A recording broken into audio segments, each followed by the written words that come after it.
I'm giving you 10 seconds to get off these courthouse steps before I drag you off," Officer Trevor Miles threatened, his badge catching the overhead fluorescent light as he towered over the black woman in the red business dress and matching jacket. "Someone like you has no reason to be anywhere near the district attorney's office," he continued, his voice dripping with disdain as courthouse employees watched from the windows above. The woman adjusted her briefcase and pearl necklace calmly, which only fueled his rage further. "You think you're better than me? I'll show you where you really belong, in a jail cell," he spat, reaching for his handcuffs while she stood unmoved by his threats. What Officer Miles couldn't have imagined was that Caleb Rivera, the woman he was about to humiliate and arrest, had been personally selected by the governor to clean up the exact kind of police corruption he represented, and her first official act would be reviewing his extensive misconduct file. Welcome to Chains Broken. Here we tell the stories of those who stood tall when the world told them to kneel. If their bravery inspires you, hit subscribe and help us ensure these heroes are never forgotten. The morning sun cast sharp shadows across the courthouse steps as Caleb Rivera stood perfectly still, her red power suit immaculate, despite Officer Trevor Miles' aggressive posturing. The overhead fluorescent lighting from the courthouse entrance mixed with natural skylight, creating an almost theatrical backdrop for what was about to unfold. Her black dress shoes remained planted firmly on the concrete steps, her briefcase held securely in her left hand while her right hand rested calmly at her side. "Did you hear what I said?" Trevor Miles barked, his short-sleeved police uniform straining against his stocky frame as he stepped closer. The morning heat was already making him sweat, dark patches forming under his arms as his face reddened with anger. "I said move along. This isn't some welfare office or community center. This is serious business here." Caleb Rivera's dark eyes remained steady, studying the officer's face with the practiced assessment of someone who had spent years in courtrooms reading hostile witnesses. Her pearl necklace caught the light as she turned her head slightly, taking in the growing crowd of onlookers gathering on the sidewalk below. Courthouse staff pressed their faces against the upper floor windows, sensing drama unfolding on what should have been a routine Monday morning. Officer Caleb Rivera finally spoke, her voice carrying the kind of authority that came from years of commanding courtrooms. "I believe there's been a misunderstanding." Trevor Miles laughed harshly, the sound echoing off the courthouse facade. "Oh, there's no misunderstanding here, lady. I know exactly what I'm looking at. Another one of you people trying to cause trouble where you don't belong." He hooked his thumbs into his utility belt, his badge number 4421 clearly visible on his chest. "You see this uniform? This badge? It means I have the authority to remove unwanted individuals from government property." The crowd below grew larger as people stopped to witness the confrontation. Several pulled out their phones, the morning light perfect for recording. A woman in a business suit whispered urgently into her phone while keeping her eyes fixed on the scene. Two courthouse security guards stood uncertainly in the doorway behind Caleb Rivera, unsure whether to intervene. "I understand you believe you're doing your job," Caleb Rivera replied, her tone remaining professionally neutral despite the obvious provocation. She shifted her briefcase to her other hand, the movement causing her red jacket to catch the sunlight. "However, I have legitimate business here today." "Legitimate business?" Trevor Miles scoffed, his voice rising loud enough for the crowd to hear clearly. "What kind of legitimate business could someone like you possibly have at the district attorney's office? Let me guess, you're here to file some bogus complaint about police harassment? Or maybe you think you can sweet-talk your way out of whatever trouble your boyfriend or your son got himself into?" The racist assumptions hung in the air like poison, causing several onlookers to gasp audibly. An elderly black man shook his head in disgust, while a young mother covered her child's ears. The courthouse staff in the windows above exchanged worried glances, some reaching for their phones. Caleb Rivera's jaw tightened almost imperceptibly, but her voice remained controlled. "Officer, I'm going to give you one opportunity to reconsider your approach here." "Are you threatening me?" Trevor Miles exploded, his hand moving to his radio. "Did everyone hear that? This woman just threatened a police officer." He keyed his radio with theatrical flourish. "This is Unit 23. I need backup at the courthouse. I've got a belligerent individual refusing to comply with lawful orders and making threats." The radio crackled to life immediately. "Copy that, Unit 23. Unit 47 is 2 minutes out. Trevor Miles smiled with cruel satisfaction. You hear that? My partner's coming, and he doesn't have any more patience for your attitude than I do. He unclipped his handcuffs from his belt, the metal jingling ominously. Last chance to walk away on your own. Otherwise, you're going to find out what happens when people like you try to act tough with the wrong cop. Caleb Rivera straightened her shoulders, her full height making her more imposing despite Trevor Miles's attempt to intimidate her. Officer Miles, she said, reading his nameplate with deliberate emphasis. I strongly advise you to contact your superior before you do something you'll regret. How do you know my name? Trevor Miles demanded, suddenly suspicious. Have you been following me? Are you some kind of cop-hater activist? His paranoia was escalating, feeding into his aggression. That's it. You're under arrest for stalking and threatening a police officer. I read your nameplate, Caleb Rivera said simply, but Trevor Miles was already moving forward with his handcuffs. Turn around and put your hands behind your back, he ordered, grabbing her arm roughly.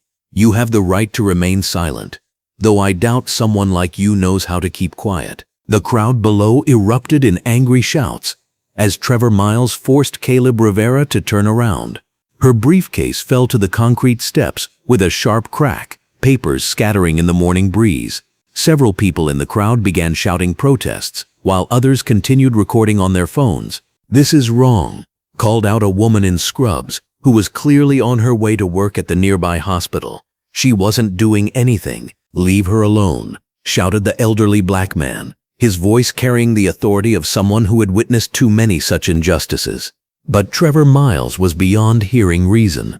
The handcuffs clicked into place around Caleb Rivera's wrists as she maintained her dignity despite the humiliating position. Her red jacket was now wrinkled from his rough handling, but she kept her head high as he gripped her arm. That's what happens when you don't know your place, Trevor Miles said loud enough for everyone to hear. Maybe a few hours in lockup will teach you some respect for authority. The sound of a police siren grew louder as Unit 47 approached. A second police cruiser pulled up to the curb, and Detective Marcus Webb emerged, his tall frame imposing in his long-sleeved uniform despite the morning heat. His dark sunglasses reflected the courthouse as he surveyed the scene, taking in the crowd, the scattered papers, and his partner standing over the handcuffed woman. What do we have here, Trevor? Marcus Webb asked as he climbed the steps, his boots clicking on the concrete. His uniform was crisp and professional, presenting a stark contrast to Trevor Miles's disheveled appearance. Caught this one loitering around the courthouse, making threats when I told her to move along, Trevor Miles explained, slightly out of breath from the altercation. She was acting suspicious, asking too many questions, probably casing the place for some kind of protest or disruption. Marcus Webb studied Caleb Rivera's face, noting her composed expression despite being handcuffed. Ma'am, do you have identification? My identification is in my briefcase, Caleb Rivera replied calmly, nodding toward the scattered papers on the steps, along with my appointment confirmation for this morning. Appointment confirmation? Marcus Webb raised an eyebrow, glancing at his partner. What kind of appointment? Trevor Miles quickly interrupted. Don't listen to her lies, Marcus. She's just trying to talk her way out of this. Probably has some fake documents or something. But Marcus Webb was already walking toward the briefcase, his trained eye taking in details his partner had missed. The leather was expensive, clearly professional grade. The scattered papers weren't random documents, but official-looking forms and legal briefs. He bent down and gathered several sheets, his expression growing increasingly puzzled as he read. Trevor, Marcus Webb said slowly, still reading, you might want to look at this. Whatever she's carrying doesn't change the fact that she was trespassing and making threats. Trevor Miles insisted, but there was a note of uncertainty creeping into his voice. She doesn't belong here. The courthouse security guards, who had been watching from the doorway, finally approached, their own confusion evident. The larger of the two, a veteran guard with graying hair, cleared his throat nervously. Officers, the guard said hesitantly, maybe we should call someone from inside. There might be some confusion here. No confusion at all, Trevor Miles snapped. I know trouble when I see it, and this woman is trouble. He tightened his grip on Caleb Rivera's arm. "She's going downtown, where she can explain her story to the booking sergeant." But the crowd wasn't dispersing as Trevor Miles had expected. Instead, more people were gathering, including several courthouse employees who had come down from their offices. A woman in an expensive business suit was speaking urgently into her phone while pointing at the scene. A man in a judge's robes had appeared at one of the upper windows, his face creased with concern. "This is a mistake," Caleb Rivera said clearly, her voice carrying across the courthouse steps. "Officer Miles, I'm telling you this is a serious mistake. The only mistake here is you thinking you could intimidate a police officer." Trevor Miles shot back. "But don't worry, you'll have plenty of time to think about your choices in a jail cell." He began walking Caleb Rivera toward his patrol car, her red heels clicking against the concrete as she maintained her balance despite the handcuffs. The crowd followed, their protests growing louder with each step. Phones continued recording as the morning sun climbed higher, casting the entire scene in sharp, unforgiving light.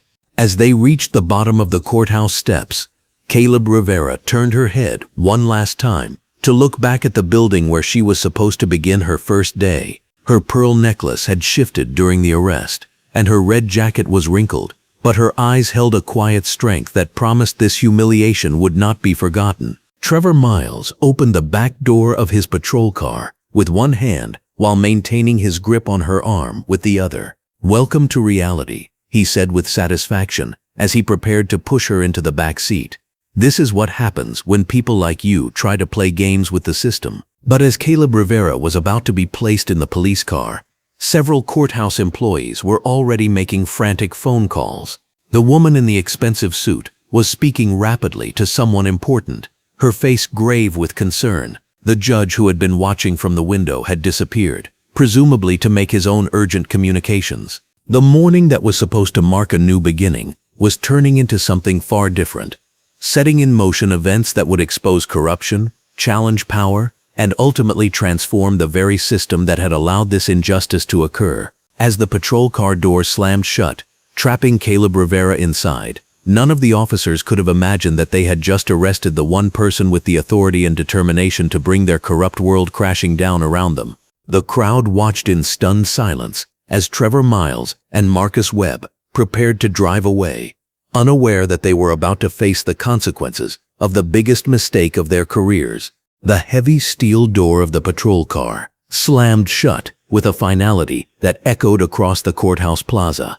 Caleb Rivera sat in the back seat, her hands cuffed behind her, the metal cutting into her wrists as she maintained perfect posture despite the humiliating circumstances. Her red business dress, once pristine and commanding, now bore the wrinkles of rough handling, but her expression remained composed, almost serene. Officer Trevor Miles settled into the driver's seat, adjusting his short-sleeved uniform shirt with satisfaction.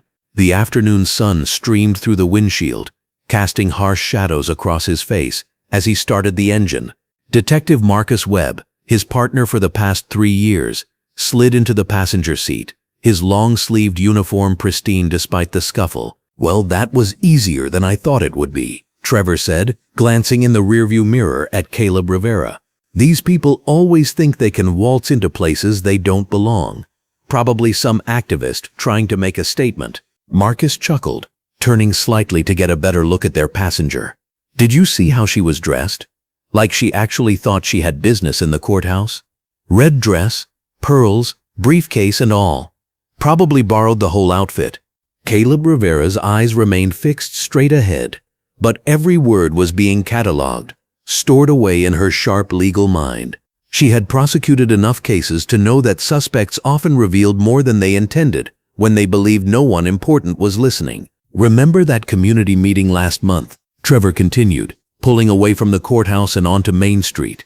"Captain Henderson was right when he said we need to send a stronger message. These people are getting too comfortable, thinking they can challenge authority." The mention of Captain Roy Henderson made Marcus straighten in his seat. Henderson's been clear about maintaining order in this district. He doesn't want any more of those discrimination complaints reaching the mayor's office. Bad for department morale. "Discrimination complaints," Trevor scoffed, "like we're supposed to apologize for doing our jobs."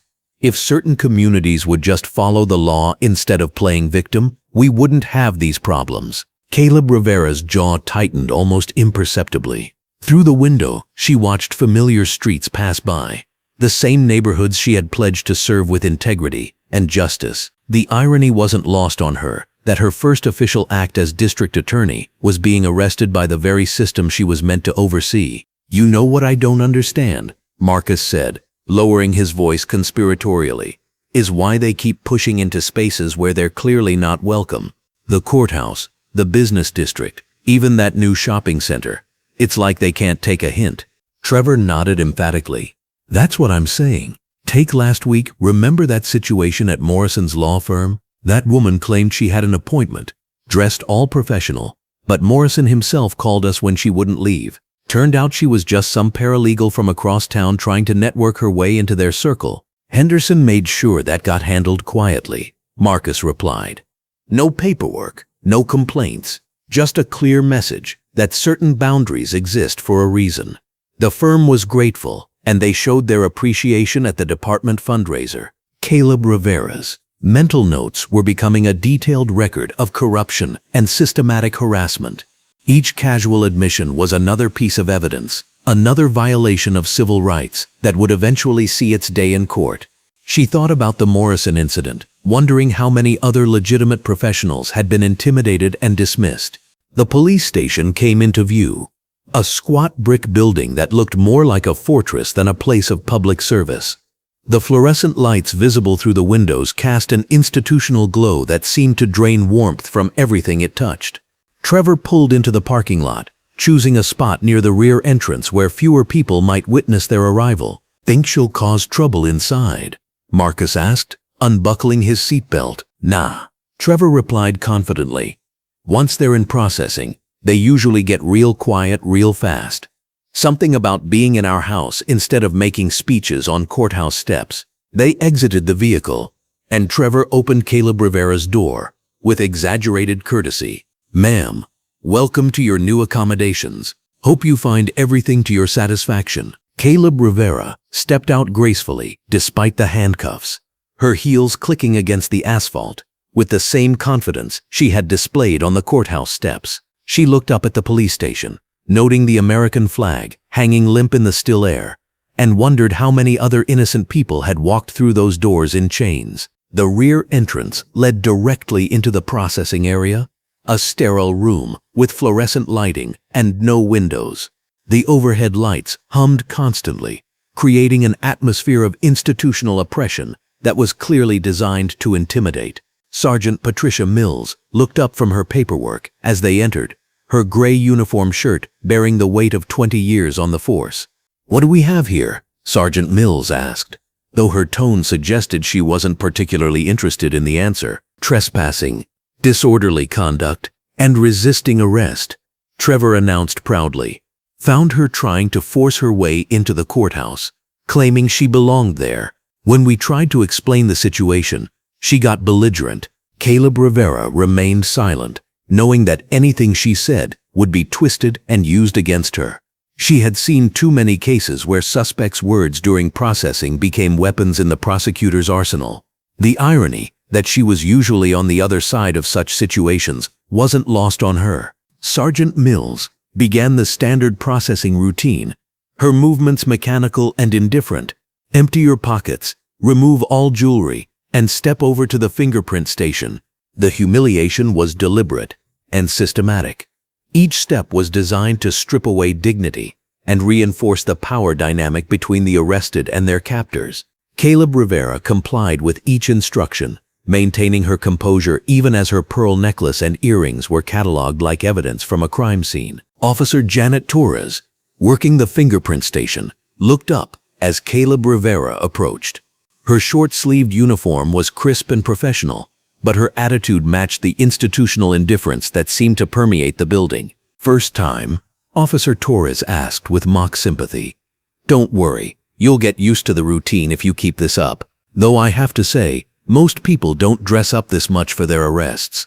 Did you think this was some kind of costume party?" Other officers in the processing area began to take notice, drawn by the novelty of someone who didn't fit their usual profile of arrestees. Their comments grew bolder as they assumed their target couldn't or wouldn't fight back. "Look at those clothes," said Officer Mike Rodriguez, his muscular frame filling out his long-sleeved uniform as he leaned against the booking desk. "Somebody's been shopping above their station. Hope she kept the receipts. Probably maxed out her credit cards trying to look important," added Officer Torres.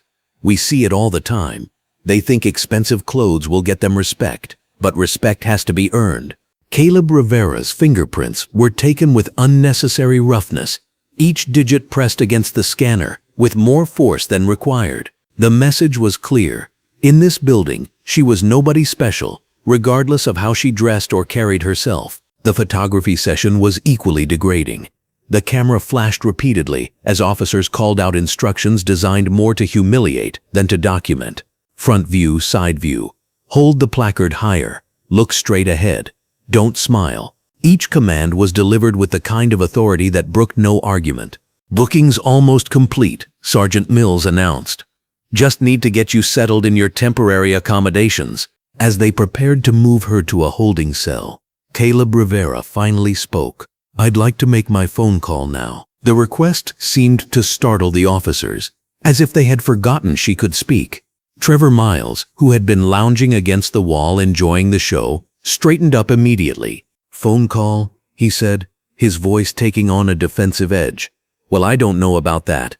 You were pretty uncooperative during the arrest. Might need to wait until you're ready to be more respectful." "The phone call is a constitutional right," Caleb Rivera said calmly, her lawyer training taking over. "It's not conditional on your approval or my attitude." The room fell silent. None of them had expected her to cite constitutional law or to speak with the confidence of someone who understood the system. Sergeant Mills looked uncomfortable, clearly aware that denying a phone call would create problems. "She's right," Mills said reluctantly. "Everyone gets their call." Trevor's face reddened with frustration. "Fine, but keep it short. And no funny business trying to call media or activists. This is a simple trespassing case, not some civil rights demonstration." The phone was an old rotary model mounted on the wall, another deliberate choice to make the experience as difficult as possible. Caleb Rivera lifted the receiver and dialed a number she knew by heart, aware that every officer in the room was listening to every word. Meanwhile, back at the courthouse, the word was spreading like wildfire. Margaret Thompson, the court clerk who had witnessed the entire arrest from her third-floor window, was on the phone with Judge Patricia Coleman's chambers. "Your Honor, I think there's been a terrible mistake," Margaret said, her voice shaking with urgency. "They arrested someone right on the courthouse steps, someone who I think might be important. She was dressed like a lawyer, carrying herself like she belonged here, and the way they treated her was just awful." Judge Coleman's secretary, Helen Rodriguez, took detailed notes as Margaret described what she had witnessed. The red business suit, the pearl necklace, the professional briefcase, and most importantly, the dignity with which the woman had conducted herself throughout the ordeal. "I'll inform Judge Coleman immediately," Helen assured her. "Can you think of anything else that might help identify who she was?" "She looked familiar," Margaret said, "like I might have seen her photograph somewhere recently, maybe in the newspaper or in some official correspondence. I just have this feeling that those officers made a very big mistake." Back in the police station, Caleb Rivera was finishing her phone call when Captain Roy Henderson arrived, his silver hair and imposing presence immediately commanding attention from his subordinates. His long-sleeved captain's uniform was immaculate, pressed and starched to military precision. "What's all the commotion about?" Henderson demanded, his eyes scanning the processing area before settling on Caleb Rivera. Trevor Miles stepped forward eagerly, ready to report his successful enforcement action. "Captain, we had a situation at the courthouse. This woman was trying to force her way into the district attorney's office, claiming she had business there. When we explained that she needed to leave, she became confrontational and resisted arrest." Henderson studied Caleb Rivera with the calculating gaze of someone who had spent decades reading people and situations. Something about her bearing, her clothes, her complete lack of fear in the face of authority set off warning bells in his experienced mind. "Did she say specifically what her business was at the courthouse?" Henderson asked. Just the usual troublemaker stuff, Trevor replied dismissively, claiming she belonged there, that we didn't understand who she was. Typical resistance talk. Henderson's frown deepened. In his 25 years of police work, he had developed an instinct for when situations were more complicated than they appeared. This woman didn't look like their usual arrestees, didn't act like someone who was intimidated by the system, and most importantly, didn't seem surprised by anything that was happening to her. Has she been processed completely? He asked Sergeant Mills. Just finished. We were about to move her to holding when she requested her phone call. She just finished with that. Who did she call? The question hung in the air, as everyone realized that none of them had paid close enough attention to the actual conversation. They had been too busy making jokes and asserting their authority to consider that the phone call might be significant. Caleb Rivera was escorted to the holding cell, a small room with concrete walls, fluorescent lighting, and a single bench that had seen better days. Her red jacket was now noticeably wrinkled, her professional appearance somewhat diminished, but her dignity intact. She sat down carefully, smoothing her dress as much as possible, and prepared to wait. From her cell, she could hear the officers discussing her case, their voices carrying clearly through the thin walls. The conversation revealed more about their systematic targeting of black professionals, their casual racism, and their complete confidence that they would face no consequences for their actions. Henderson wants us to write up a detailed report, she heard Trevor telling Marcus. Make sure we document everything about her behavior, her claims, her resistance to lawful orders. Think there'll be trouble? Marcus asked. From who? She's nobody special, just another troublemaker who thought she could intimidate us with fancy clothes and big words. By tomorrow, this will just be another routine arrest report in the files. Caleb Rivera closed her eyes and smiled slightly. They had no idea that their tomorrow was about to be very different from what they expected. The phone call she had made was already setting wheels in motion that would transform this arrest from a routine harassment into a reckoning that would shake the entire police department. As the afternoon wore on, the officers continued their casual conversations, revealing more details about their corrupt practices with each passing hour. They spoke of Captain Henderson's special instructions, of certain community members who were to be watched more carefully, of businesses and organizations that had complained about increased diversity in their neighborhoods. Each word was another nail in their coffins, another piece of evidence that would soon be used to dismantle the network of corruption they had built. Caleb Rivera sat quietly in her cell, her legal mind organizing and cataloging every admission, every casual revelation of systematic racism and abuse of power. The fluorescent lights hummed overhead, casting their harsh institutional glow over a scene that would soon become the opening chapter in a story of justice, long delayed but finally served. The morning sun streamed through the tall windows of Judge Patricia Coleman's chambers as she reviewed case files at her mahogany desk. Her black judicial robes hung neatly on a wooden stand beside her, while she wore a crisp white blouse and navy blue skirt. The overhead fluorescent lights combined with natural skylight created a bright professional atmosphere in the wood-paneled office. Her phone rang with an urgency that made her pause mid-sentence in her reading. Judge Coleman, this is Margaret from Courthouse Security. The voice was breathless and concerned. I need to report an incident that just occurred on the front steps. A black woman in professional attire was arrested by Officer Trevor Miles. She was well-dressed, carrying a briefcase, clearly belonged here, but he cuffed her anyway. Judge Coleman set down her pen, her expression growing serious. What were the circumstances? She was walking up the courthouse steps, like she had every right to be here.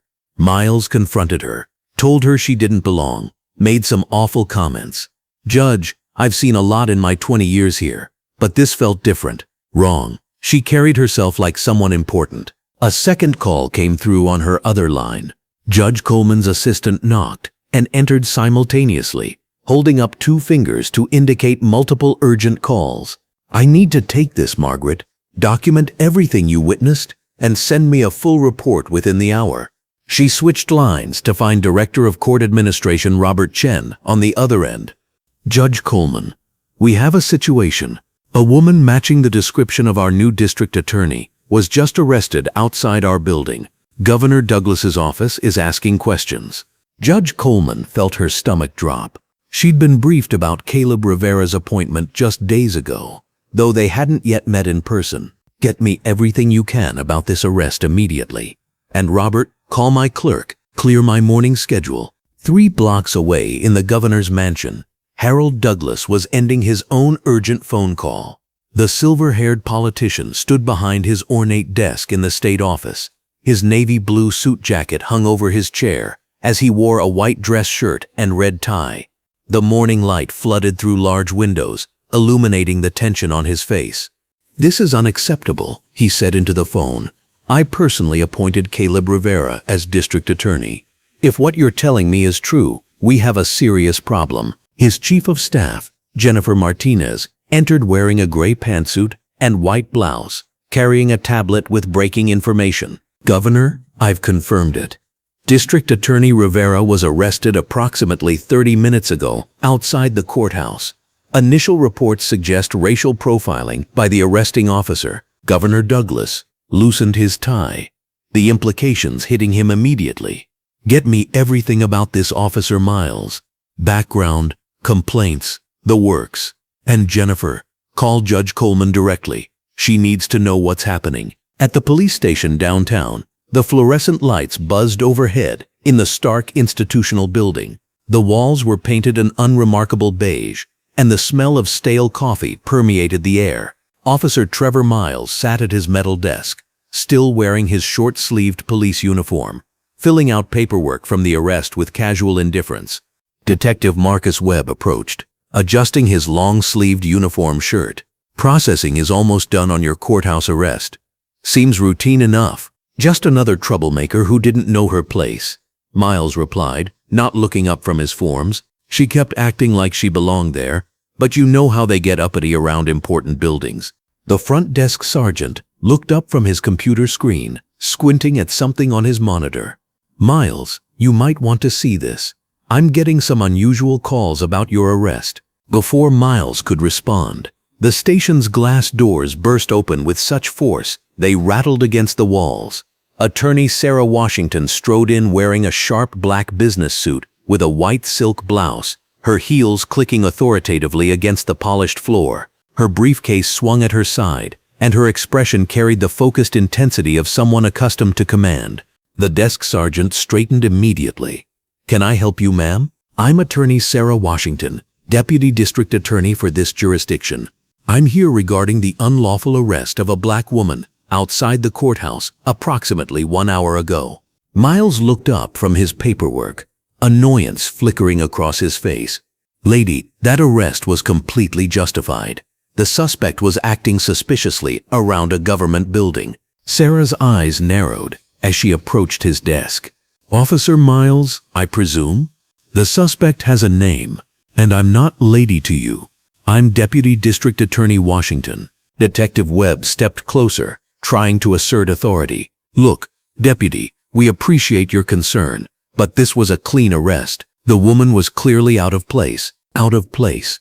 Sarah's voice rose slightly, drawing attention from other officers in the vicinity. "Based on what probable cause, Detective Webb?"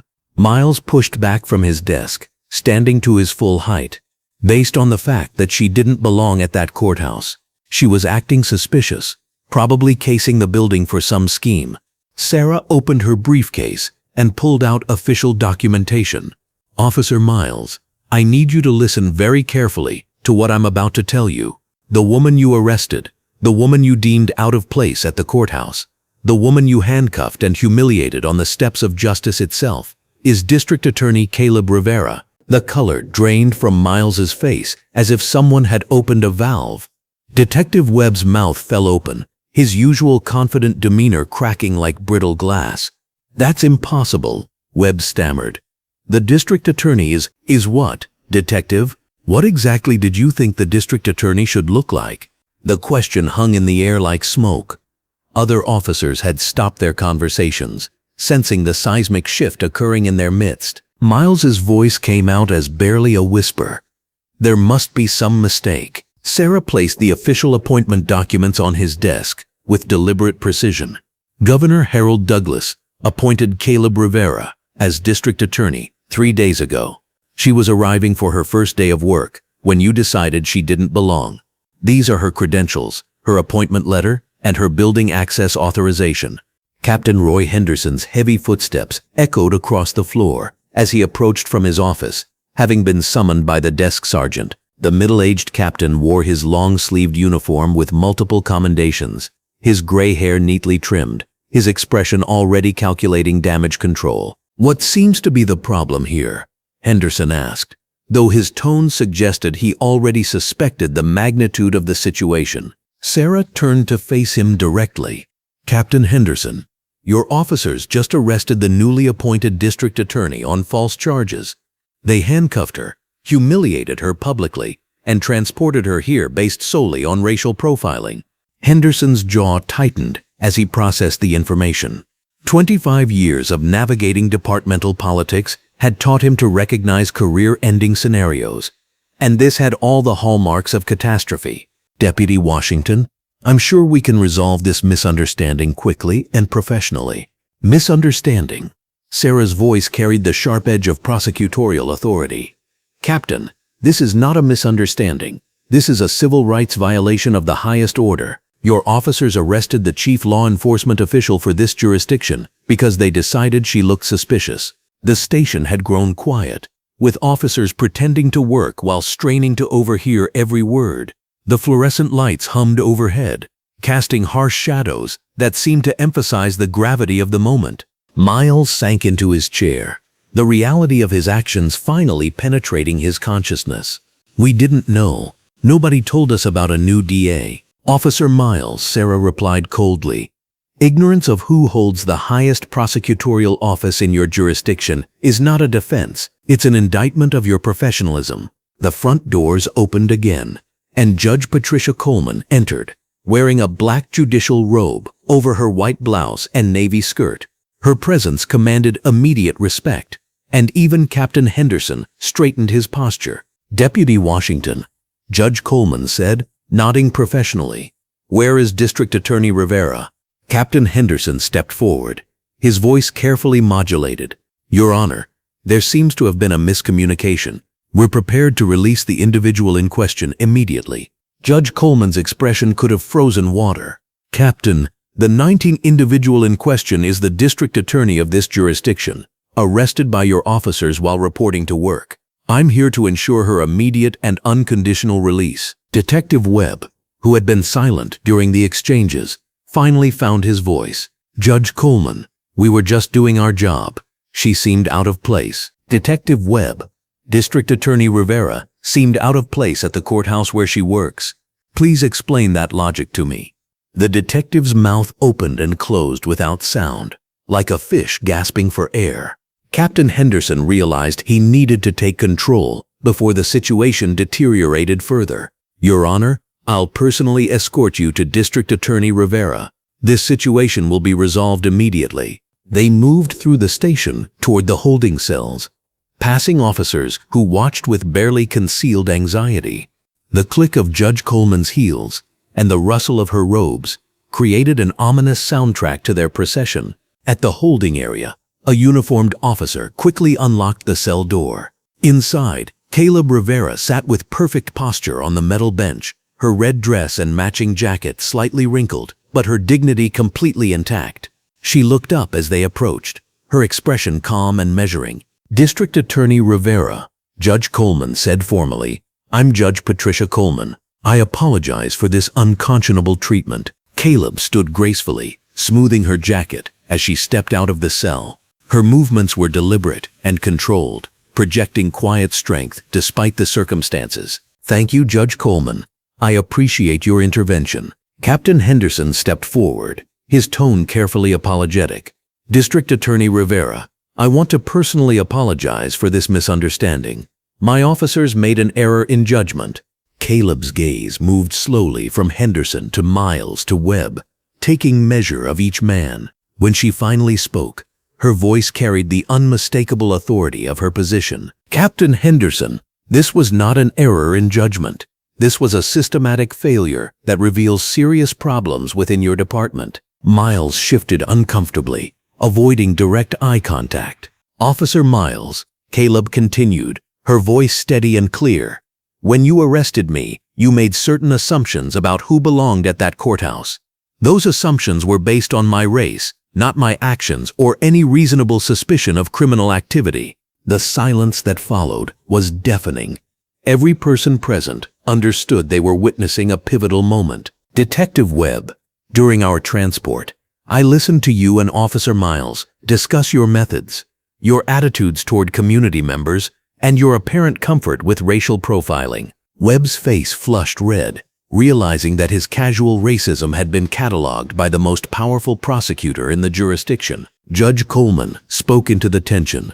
District Attorney Rivera, what are your intentions regarding this incident? Caleb straightened her shoulders, every inch the commanding presence she was meant to be. The overhead lights seemed to illuminate her with natural authority as she looked directly at each officer. Judge Coleman, Deputy Washington, I want to be absolutely clear about my position. What happened today is not an isolated incident. It's symptomatic of deeper problems that require comprehensive investigation. Captain Henderson's face went pale as he realized the implications.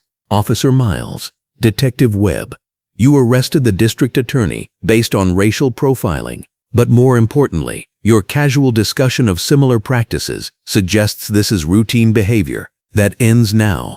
Sarah Washington smiled slightly, recognizing the prosecutorial precision in Caleb's words. Captain Henderson, effective immediately, I'm launching a full investigation into police conduct, with particular attention to civil rights violations and racially motivated enforcement patterns. This investigation will be thorough, transparent, and comprehensive. The power dynamic had shifted completely. The officers who had treated her as a criminal now faced the reality that she held their careers in her hands. Caleb looked around the station, her gaze taking in every face, every expression, every sign of fear or defiance. Let me be clear about something else. I didn't seek this position to settle personal scores. I accepted this appointment to ensure equal justice under law. But what happened today demonstrates exactly why systematic reform is necessary. She paused, allowing her words to sink in completely. This investigation will examine every arrest, every stop, every interaction that suggests racial bias or constitutional violations. Officers who have acted professionally and ethically have nothing to fear. Those who have not should be very concerned. Judge Coleman nodded approvingly. District Attorney Rivera, you have the court's full support in ensuring proper legal procedures. As they prepared to leave, Caleb turned back to face the assembled officers one final time. Gentlemen, when I walked up those courthouse steps this morning, I was beginning my service to this community. When you arrested me, you inadvertently gave me the perfect example of why this office needs reform. Thank you for that clarity. The group moved toward the exit, leaving behind officers who were finally beginning to understand the magnitude of their mistake and its consequences. Captain Roy Henderson's hands trembled as he loosened his tie in his office, sweat beading on his forehead despite the courthouse air conditioning. The fluorescent lights overhead cast harsh shadows across his weathered face as he stared at his phone, knowing the call he had to make would change everything. Through his office window, natural daylight streamed in, illuminating the chaos of papers scattered across his desk. His navy blue uniform jacket hung on the chair behind him, the brass buttons catching the light as he rolled up the sleeves of his white dress shirt. Down the hall, Trevor Miles sat in an empty conference room, his short-sleeved police uniform wrinkled and stained with perspiration. His badge, which had felt so powerful just hours before, now seemed to weigh 1,000 pounds on his chest. Marcus Webb paced beside him, his long-sleeved uniform equally disheveled, both men's black tactical pants and polished boots a stark contrast to their defeated expressions. "We're finished," Trevor whispered, his voice cracking. "Do you understand what we just did? We arrested the district attorney, the actual district attorney." Marcus stopped pacing and leaned against the wall, his face pale under the bright overhead lighting. Henderson said this was routine. He said she was just another troublemaker who needed to be put in her place. "Henderson doesn't know everything," Trevor replied, running his hands through his hair. "But he's going to have to fix this. He has to." 3 blocks away, in the elegant dining room of Meridian's most exclusive restaurant, Captain Henderson pulled out his phone with shaking fingers. The lunch crowd of business executives and politicians created perfect cover for sensitive conversations. He dialed a number he'd memorized, but hoped never to use in desperation. "We have a problem," he said when the call connected. A big one. Cynthia Reynolds sat in her penthouse office overlooking the city, her perfectly manicured nails drumming against her glass desk. She wore an immaculate white blazer over a cream silk blouse, her pearl necklace matching the earrings that caught the natural light streaming through floor-to-ceiling windows. Her white pencil skirt and designer heels spoke of wealth and power, every detail of her appearance calculated to intimidate. "Define problem, Roy," she said, her voice cold and controlled. "The new district attorney, Rivera, Miles and Webb arrested her this morning." The silence stretched for 10 seconds before Cynthia's laugh filled the phone, sharp and dangerous. "They arrested their new boss? How deliciously incompetent." "This isn't funny, Cynthia. She knows. She was there for everything. She heard them talking in the car, watched the booking process. She knows about our arrangement." Cynthia's laughter stopped abruptly. "Meet me at Chez Laurent in 20 minutes. Order the salmon. Act normal." Meanwhile, across town, at the district attorney's office, Caleb Rivera walked through the doors she should have entered as a celebrated new appointment. Instead, she entered as a woman who had been humiliated, arrested, and caged like a common criminal. Her red dress, though wrinkled from the holding cell, still commanded respect. She had straightened her matching red jacket and smoothed her dark hair back into its professional style. The pearl necklace her grandmother had given her lay perfectly against her collarbone, a symbol of dignity maintained despite the morning's ordeal. Sarah Washington stood as Caleb entered the main office area, the afternoon sunlight from large windows illuminating the space with natural brightness. Sarah wore a navy blue blazer over a white blouse with matching blue slacks, her professional appearance reflecting the gravity of the situation. "Ma'am," Sarah began, but Caleb raised her hand. "Just Caleb for now. We have work to do." She looked around the office, taking in the faces of prosecutors, paralegals, and administrative staff who stared at her with mixtures of shock, sympathy, and curiosity. "Everyone who can hear my voice, please gather around."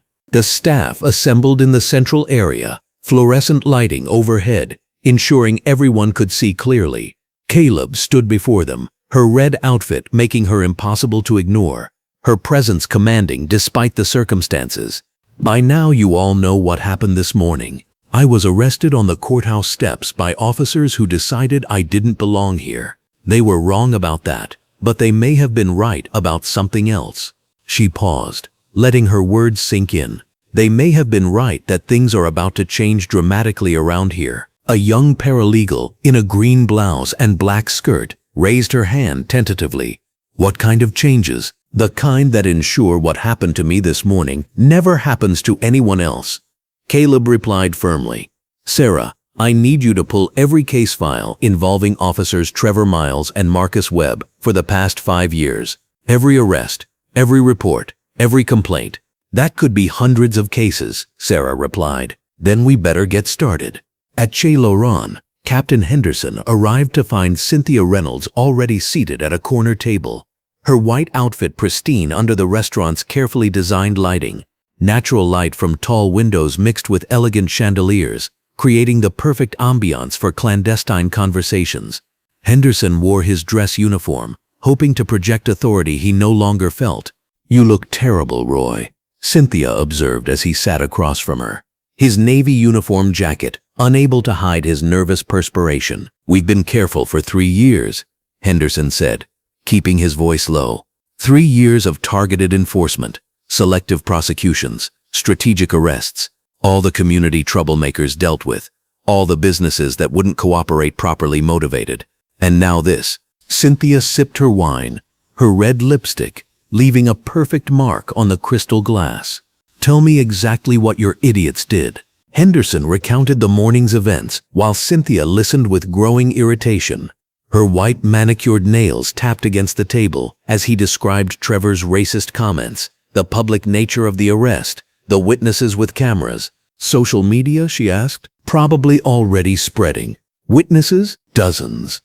Including courthouse staff. Cynthia leaned back in her chair, her white blazer catching the light. And Rivera heard them talking, in the car, about our arrangement, everything. Miles was bragging about targeting the community center.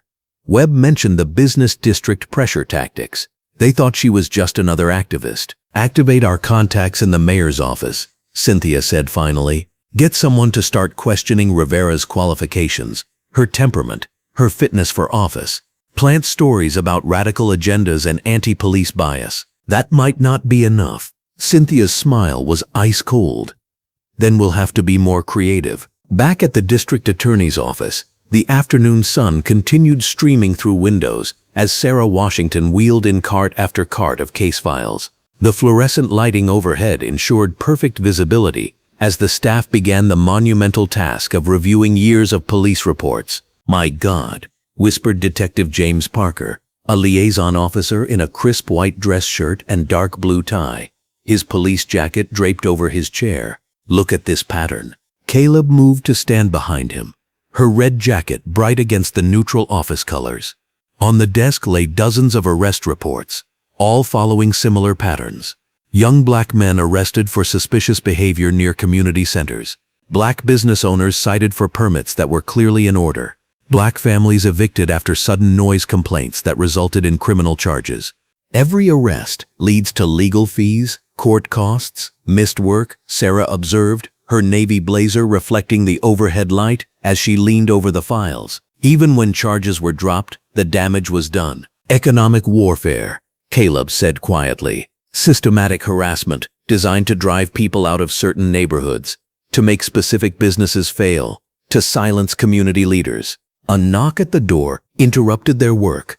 A young man in an orange polo shirt and dark jeans stood in the doorway, his nervous energy obvious under the bright office lighting. "Excuse me, Ms. Rivera. I'm Anthony Cruz from the Riverside Community Center. Could I speak with you?" Caleb gestured him in. Anthony was in his 30s, his orange shirt and blue jacket, giving him an earnest, approachable appearance. His dark hair was neatly combed, his brown eyes reflecting both anger and hope. "Ms. Rivera, what happened to you this morning happens to our people every day.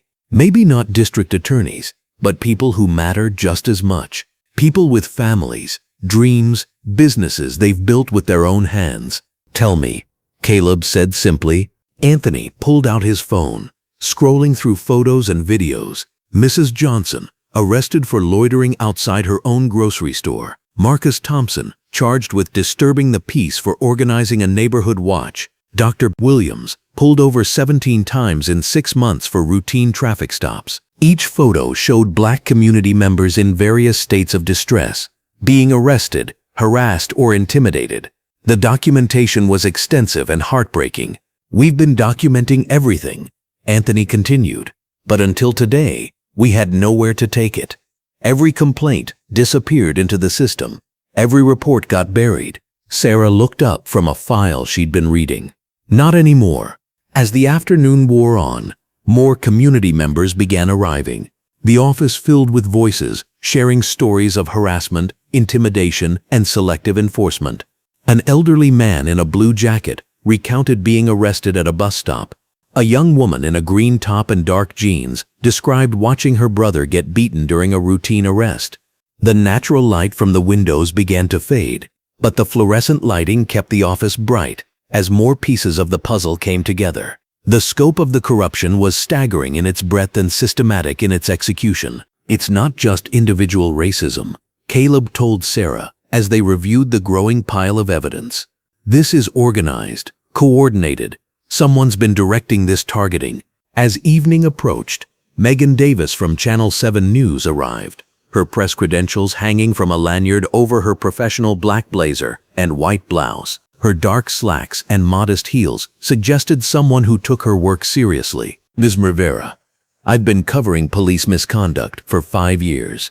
What happened to you today fits a pattern I've been trying to expose. Can you comment?" Caleb considered carefully before responding. "I can tell you that justice delayed is justice denied, and there's been too much delay already."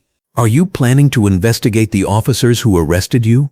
I'm planning to investigate any officer who has violated their oath to serve and protect all citizens equally. As the office finally quieted near 10 p.m., Caleb sat alone at her desk, surrounded by towers of files and evidence.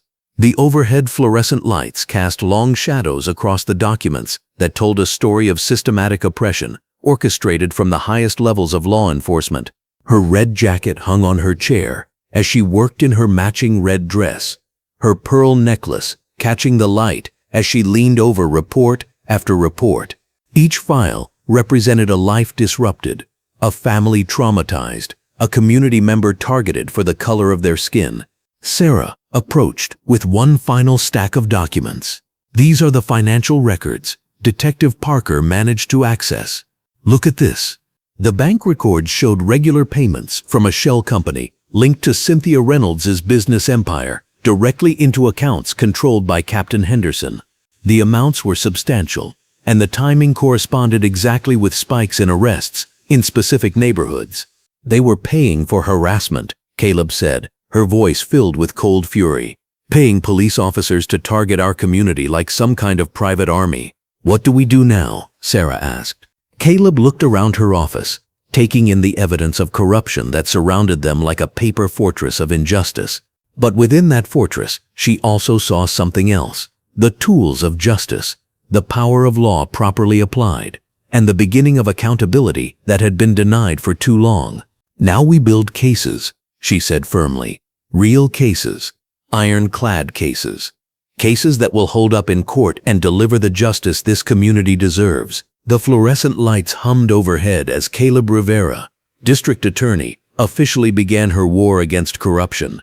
The morning sun cast long shadows across the polished floors of the district attorney's office as Caleb Rivera sat behind her mahogany desk, wearing a sharp red blazer over a crisp white blouse and black slacks. Her fingers drummed methodically against the leather portfolio containing preliminary evidence against the corrupt network she'd already begun to uncover. 3 days had passed since her humiliating arrest on these very courthouse steps, and now the real work began. Sarah Washington entered the office carrying a stack of files, her navy blue suit and matching pumps clicking authoritatively against the hardwood. The morning light streaming through the tall windows illuminated the determination etched across both women's faces as they prepared to dismantle a corruption network that had operated with impunity for far too long. The Internal Affairs Division has officially suspended Trevor Miles and Marcus Webb, pending our investigation, Sarah announced, setting the files down with a satisfying thud. Captain Henderson tried to block it, but Judge Coleman's order superseded his authority. Caleb Rivera leaned back in her leather chair, a slight smile playing across her lips. How did Henderson react to losing control of his pawns? Like a man watching his empire crumble, Sarah replied, opening the first file. He's already started damage control, claiming the arrest was a simple misunderstanding and that his officers were just doing their jobs. The district attorney's office buzzed with activity as staff members coordinated what would become the most comprehensive police corruption investigation in the city's history. Fluorescent lights cast a bright glow over the conference room where Caleb Rivera had assembled her prosecutorial team, each member carefully selected for their integrity and commitment to justice. We're not just investigating one incident. Caleb Rivera addressed her team, her red blazer, a symbol of authority that commanded respect. This goes deeper than two racist cops having a bad day. We're looking at systematic corruption that has targeted our community for years. Detective Martinez from the state police force, brought in specifically for his reputation of incorruptibility, spread surveillance photos across the conference table. His muscular frame filled out his long-sleeved uniform as he pointed to images of various meetings between police officers and unknown civilians. These photos were taken over the past 6 months by concerned citizens who suspected something wasn't right, Martinez explained. Notice the pattern of meetings always occurring at upscale locations, always involving the same core group of officers.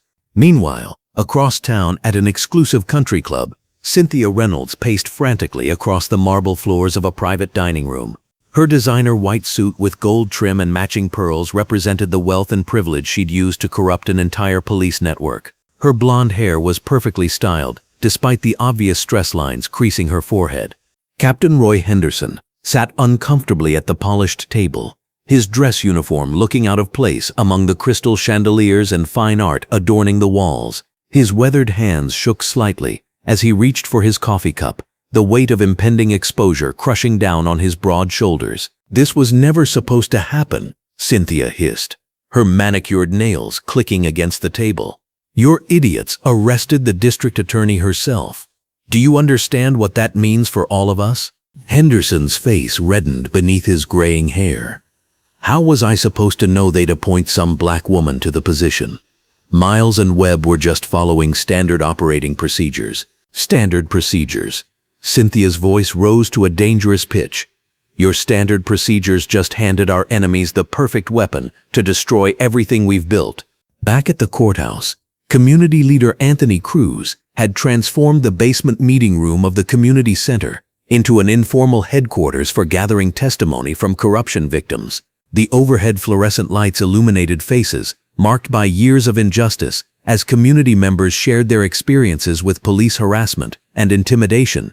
Anthony wore a simple green button-down shirt with khaki pants, his presence commanding respect through sincerity rather than expensive clothing.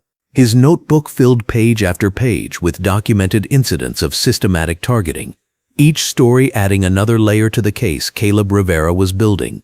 "Tell me about the night they arrested your son," Anthony encouraged Mrs. Patterson, an elderly black woman whose hands trembled as she recalled the incident. "Marcus Webb pulled Terrence over for nothing more than driving through that wealthy neighborhood where Ms. Reynolds lives," she began, her voice gaining strength as she spoke. "Said his car looked suspicious, but Terrence was just coming home from his job at the hospital.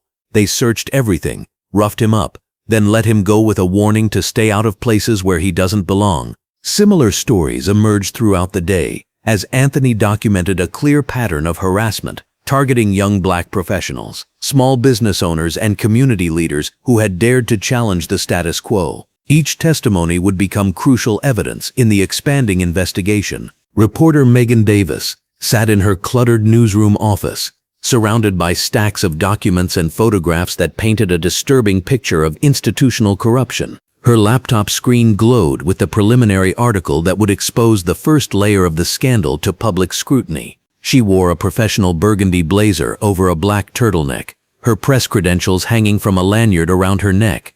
The investigation had revealed connections between police harassment incidents and property development deals in historically black neighborhoods, with certain residents and business owners being systematically intimidated into selling their properties at below-market prices. Cynthia Reynolds' name appeared as a buyer or representative in multiple transactions following police incidents. "This isn't just corruption," Megan muttered to herself as she typed. "This is organized displacement disguised as law enforcement." Her editor, a grizzled veteran of investigative journalism, reviewed the draft over her shoulder. "You've got enough here to end careers and send people to prison," he confirmed. "Make sure every fact is bulletproof, because they'll come after you with everything they have." As afternoon shifted toward evening, Judge Patricia Coleman reviewed the evidence packages in her private chambers. The natural light from her tall windows combined with desk lamps to illuminate documents that revealed the scope of corruption within the police department. Her black judicial robes hung on a nearby stand while she worked in a conservative navy dress with a pearl brooch. The legal implications were staggering. Civil rights violations, conspiracy charges, racketeering allegations, and abuse of power accusations could destroy careers and send multiple defendants to federal prison. Judge Coleman recognized that this case would define her legacy and test the integrity of the entire judicial system. A knock on her chamber door interrupted her review. "Your Honor, District Attorney Rivera is here to see you," her clerk announced. Caleb Rivera entered with the confidence of someone who had transformed humiliation into power. Her red blazer caught the light as she approached the judge's desk, carrying additional evidence that had emerged from the day's investigations. "Patricia, we need to discuss protection for our witnesses." Caleb Rivera began without preamble. "These people are already receiving threats, and we haven't even filed formal charges yet." Judge Coleman nodded gravely. "I've been expecting this. How bad are the intimidation attempts?"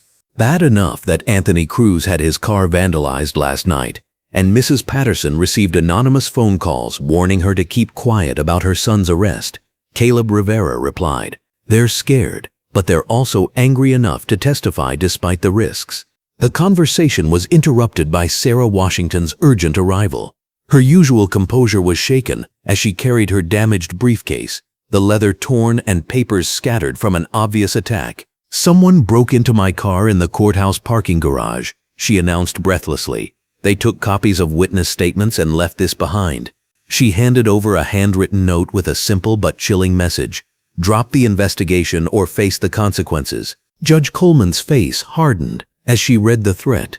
"This confirms what we suspected about the desperation level of whoever is behind this network. We need federal marshals protecting our key witnesses and prosecutors immediately."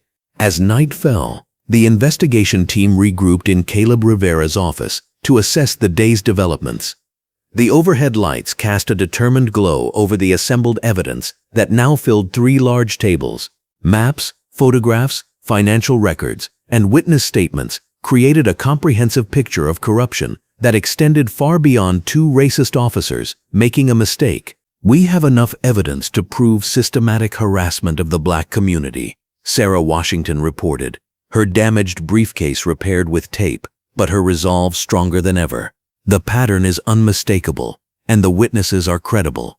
Detective Martinez added his analysis from the state police perspective. The financial connections between Cynthia Reynolds and property acquisitions following police incidents establish clear motive for the harassment campaign. This was never about law enforcement, it was about economic manipulation. Caleb Rivera stood at the window overlooking the courthouse steps where her journey had begun just days earlier. Her reflection in the glass showed a woman transformed by injustice into an instrument of accountability. The red blazer that had started as professional attire had become a symbol of resistance against systemic oppression. "Tomorrow we file the first round of charges," she announced to her team. "Trevor Miles and Marcus Webb will face federal civil rights violations. Captain Henderson will be charged with conspiracy and abuse of authority. And Cynthia Reynolds will discover that money can't buy immunity from justice."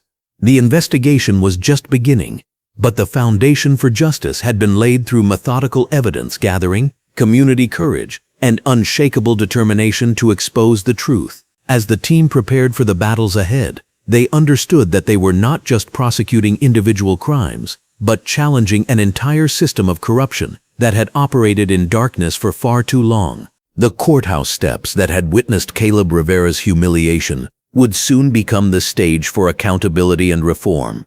Every piece of evidence, every witness testimony, and every legal motion brought them closer to dismantling a network that had terrorized the community while hiding behind badges and authority. The investigation had officially begun, and there would be no turning back until justice was served. The morning sun cast sharp shadows across the district attorney's office as Caleb Rivera arrived at 7:30, her red blouse and black slacks crisp despite the early hour. The fluorescent lights hummed overhead as she settled behind her desk, reviewing the growing stack of evidence files that had accumulated over the past week. Each folder represented another victim of the corruption network she was systematically dismantling, another reason to push forward despite the mounting pressure. Sarah Washington knocked on the door frame, her navy blazer wrinkled and her usually composed demeanor showing cracks of concern. "Caleb, we need to talk about the messages." Rivera looked up from a particularly disturbing incident report involving Marcus Webb's harassment of a local business owner. "How many this time?" 12 overnight. Voice messages, emails, even a handwritten note slipped under the office door. Sarah's voice carried the weight of escalating danger. "They're getting more specific, mentioning your home address, your usual coffee shop, the route you take to work." The gravity of the situation settled over Rivera like a heavy blanket, but her expression remained steady. She had expected this escalation. Cornered animals always became more dangerous, and Trevor Miles and his network were definitely cornered. "Any luck tracing the sources?" Sarah shook her head, her black hair catching the overhead light. "Anonymous phone services, fake email accounts, untraceable paper. Someone with resources is coordinating this campaign. She paused, her brown eyes meeting Rivera's gaze. Someone who knows how to stay hidden while making threats. Before Rivera could respond, her phone buzzed with an urgent call from Anthony Cruz. His usually calm voice carried unmistakable tension. District Attorney Rivera, we have a problem. Someone broke into the community center last night. They trashed our meeting room and left a message spray-painted on the wall. Rivera's jaw tightened as she listened to Cruz describe the vandalism. The community leader had been organizing support for the investigation, helping victims come forward and coordinating public awareness efforts. Now he was paying the price for his courage. What did the message say, Anthony? Stop the witch hunt, or people get hurt. They signed it with a badge number, but I'm betting it's fake. Cruz's voice hardened with determination rather than fear. But I want you to know, this isn't slowing us down.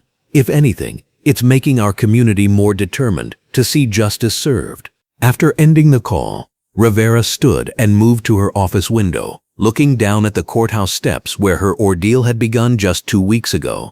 The irony wasn't lost on her that the same steps where she'd been humiliated were now part of her daily routine, a constant reminder of how far she'd come and how much further she needed to go. Sarah approached with another file. This one marked urgent in red ink. There's more. Judge Patricia Coleman received a visit yesterday from 3 city council members, all suggesting she might want to recuse herself from any cases related to our investigation. They cited concerns about bias and public perception. Rivera turned from the window, her expression sharpening with controlled anger. Let me guess. The same council members who receive campaign donations from certain wealthy socialites. Cynthia Reynolds has been busy. Sarah opened the file, revealing photographs of Reynolds meeting with various political figures over the past week. Our surveillance team documented her having lunch with Councilman Bradley, drinks with Councilwoman Martinez, and a private dinner with Mayor Thompson. The photographs told a story of calculated political pressure, each meeting another attempt to isolate Rivera and undermine her investigation. Reynolds, dressed in expensive white and cream outfits in every photo, projected an image of respectability while orchestrating a campaign of intimidation. Rivera's phone rang again, this time displaying Judge Coleman's number. The judge's voice carried barely contained frustration when Rivera answered. Caleb, I'm calling to let you know I have no intention of recusing myself from this case, despite the pressure I'm receiving. But I wanted to warn you that they're not just targeting me. I've heard rumors about a coordinated effort to have you removed from office. On what grounds? They're claiming prosecutorial misconduct, bias and abuse of power, complete fabrications, but they're shopping the story to sympathetic media outlets and political contacts. Coleman's voice reflected years of judicial experience dealing with corruption. Stay vigilant and document everything. They're going to try to turn your greatest strength against you. After the call ended, Rivera felt the weight of the conspiracy pressing in from all directions. But rather than discouraging her, the escalating retaliation confirmed what she already knew. She was getting close to something they desperately wanted to protect. Sarah returned with Detective James Morrison, a 15-year veteran whose weathered face showed the strain of the decision he was about to make. His long-sleeved police uniform was immaculate, but his hands shook slightly as he sat across from Rivera's desk. Detective Morrison, thank you for coming in. Sarah tells me you have information about the corruption network. Morrison nodded slowly, his gray eyes reflecting internal conflict. I've been on the force for 15 years, and I've seen things I should have reported long ago. Captain Henderson runs what he calls his Special Operations Unit, officers who handle sensitive situations for certain individuals. Rivera leaned forward, her attention completely focused. What kind of situations? Business harassment, selective enforcement, evidence tampering. Trevor Miles and Marcus Webb were Henderson's go-to guys. But there are others. Morrison's voice grew stronger as he continued. Cynthia Reynolds has a list of black-owned businesses and community leaders she wants pressured. She pays Henderson directly, and he distributes assignments to willing officers. The revelation sent shockwaves through Rivera's understanding of the corruption's scope. This wasn't just racist policing. It was a systematic campaign of economic and social suppression funded by private wealth. How many officers are involved? At least 8 that I know of directly. Maybe more who don't realize they're part of a larger operation. Morrison pulled out a folded paper from his jacket pocket. I wrote down names, dates, incidents I witnessed personally. Sarah carefully took the paper, treating it like the precious evidence it represented. Each name and incident would require investigation, but it was exactly the kind of insider information they needed to build comprehensive cases. Morrison continued, his confidence growing. There's something else. Henderson keeps detailed records of payments and assignments in a safe at the station. He thinks it's insurance against Reynolds trying to cut him loose, but it's really evidence of the entire conspiracy. Rivera exchanged glances with Sarah, both recognizing the significance of Morrison's information. Physical evidence of the payment structure would be devastating to the entire network. Detective Morrison, I need to ask you directly. Are you willing to testify about what you've witnessed, knowing the risks involved? Morrison straightened in his chair, his decision already made. I became a police officer to serve and protect, not to be someone's private enforcer. Yes, I'll testify. After Morrison left, Rivera and Sarah worked through lunch, cross-referencing his information with their existing case files.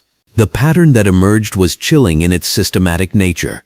Reynolds had essentially purchased a private police force to suppress black economic and political power in the city. The afternoon brought news that both encouraged and worried Rivera. Anthony Cruz called to report that despite the vandalism, community support was growing stronger. 3 more business owners had come forward with stories of police harassment, and a planned rally for Saturday had drawn commitments from over 500 supporters.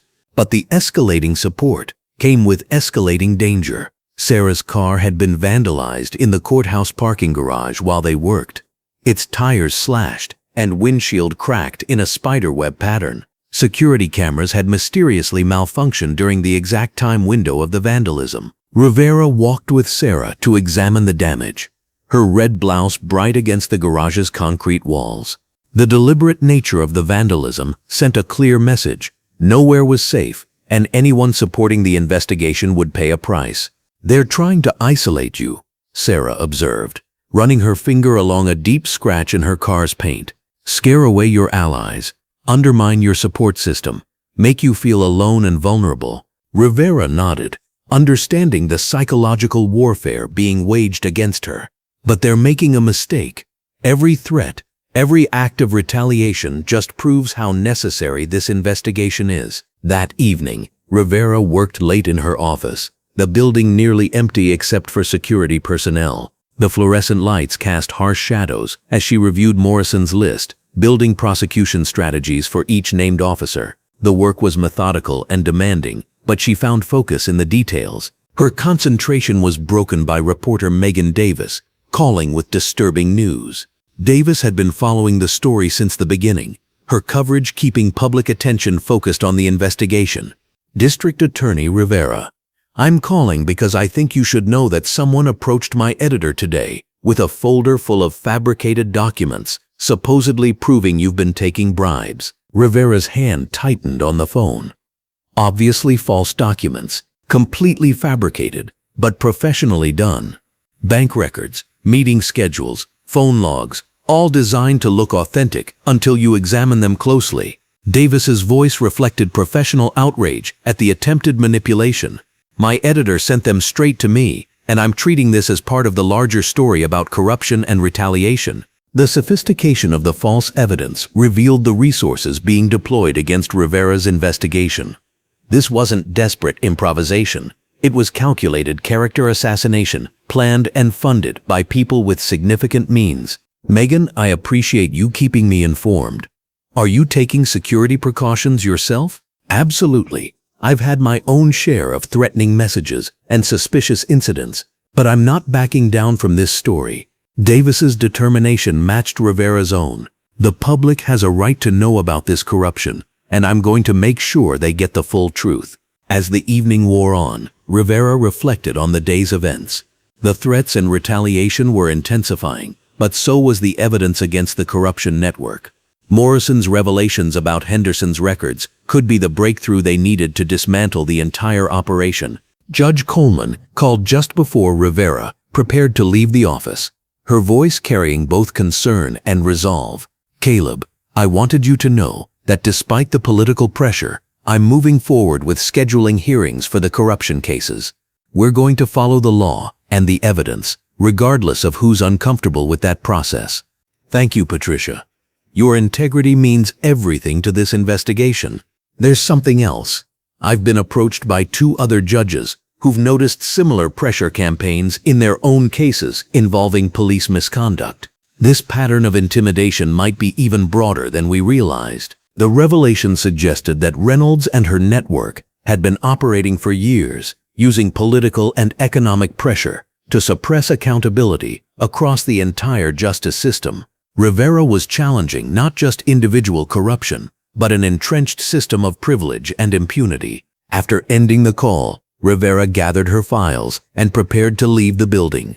The security guard, an elderly black man whose name tag read Wilson, approached her with obvious concern. "District Attorney Rivera, I hope you don't mind me speaking up, but I've been working security here for 12 years, and I've never seen the kind of suspicious activity we've had this week." Rivera paused, giving Wilson her full attention. "What kind of activity?" "People taking photographs of the building at odd hours, cars circling the block multiple times, individuals asking detailed questions about office schedules and security procedures." Wilson's weathered face showed genuine worry. "I've documented everything and shared it with the police, but given the current situation, I thought you should know directly." Rivera thanked Wilson for his vigilance.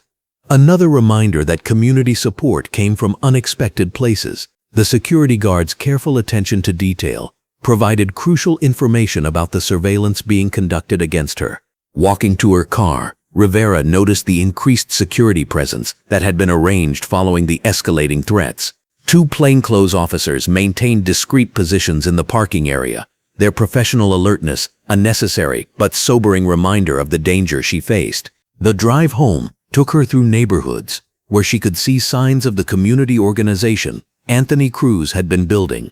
Windows displayed signs supporting the investigation, and groups of people gathered on street corners discussing the latest developments. The grassroots response to intimidation was growing stronger rather than weaker. At home, Rivera found 3 more threatening messages on her answering machine, each more specific and menacing than the last. But she also found a basket of flowers and cards from community members, expressions of support and encouragement that reminded her why the fight was worth the risk. As she prepared for bed, Rivera reflected on the day's escalating pattern of threats and retaliation.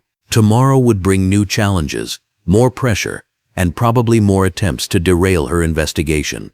But it would also bring new evidence, additional witnesses, and continued community support. The corruption network was revealing itself through its desperate attempts at intimidation. Every threat confirmed their guilt.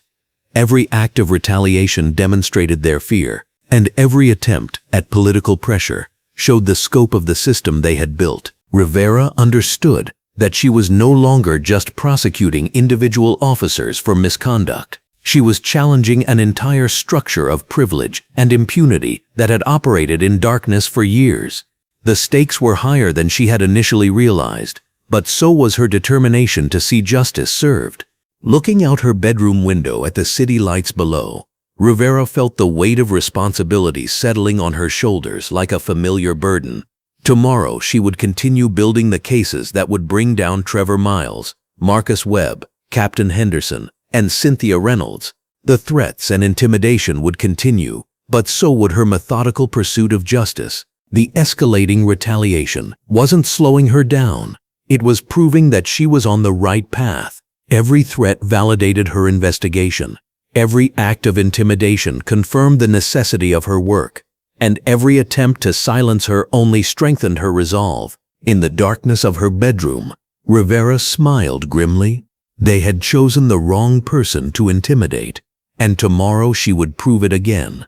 The morning sun cast sharp, decisive shadows across the marble steps of the courthouse as District Attorney Caleb Rivera stood in her office, surrounded by towering stacks of evidence files that represented weeks of meticulous investigation.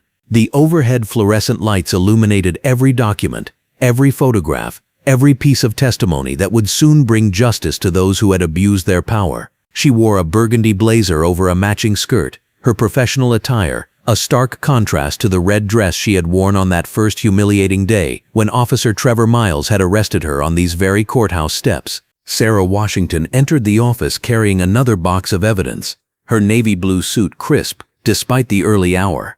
"The final witness statements came in overnight," she announced, setting the box down with a satisfying thud. "We have enough evidence to file charges against the entire network. Trevor Miles, Marcus Webb, Captain Roy Henderson, and at least 6 other officers who were part of their corruption scheme." Caleb Rivera picked up a photograph from the top file, showing Trevor Miles accepting an envelope from Cynthia Reynolds outside an upscale restaurant. The surveillance image was crystal clear, captured by a private investigator they had hired to document the bribes. "This photograph alone could put him away for years," she said, her voice carrying the weight of impending justice. "But it's not just about individual punishment anymore, Sarah. We're dismantling an entire system of corruption that has poisoned this city's police department for decades." The evidence they had compiled was overwhelming.